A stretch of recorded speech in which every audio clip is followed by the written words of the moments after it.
Well, at this time we always come before God to hear a bit of His law before we go into worship, to remind us that we do need cleansing.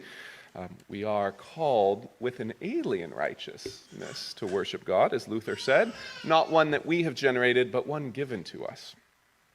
And so, let's talk this morning about that part of the law that talks of the tongue, of controlling the tongue, and especially that part of controlling the tongue about avoiding inflammatory speech.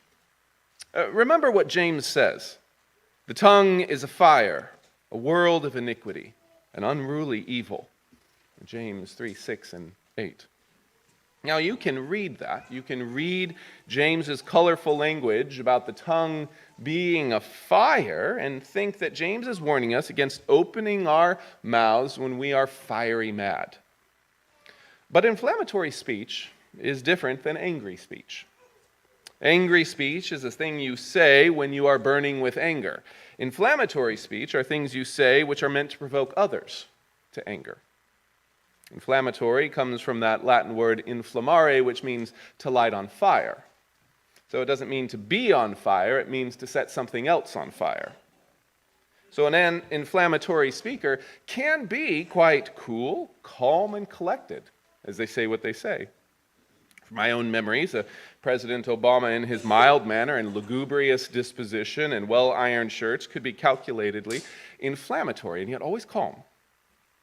But James's warning is not dealing with the manner of the speaker, but with the aim of the speech. James 3:5, even so the tongue is a little member and boasts great things. See how great a forest a little fire kindles. That's not describing the sin of how fiery you feel, but the sin is in the destruction that it wants to unleash. So James warns us against that spirit, the desire to boast, to battle, especially to bait others into angry outbursts. He warns us against such exaggeration that will cause it, such caustic wit or cutting comebacks meant to make others snap. And we've done this. We know this. If you've been married long enough, you will know each other's buttons. Calm words that all of a sudden can cause a crater in the room. And though nobody raised their voice at the beginning. Or siblings, too, are especially adept at poking each other right where the other one will turn into a bear.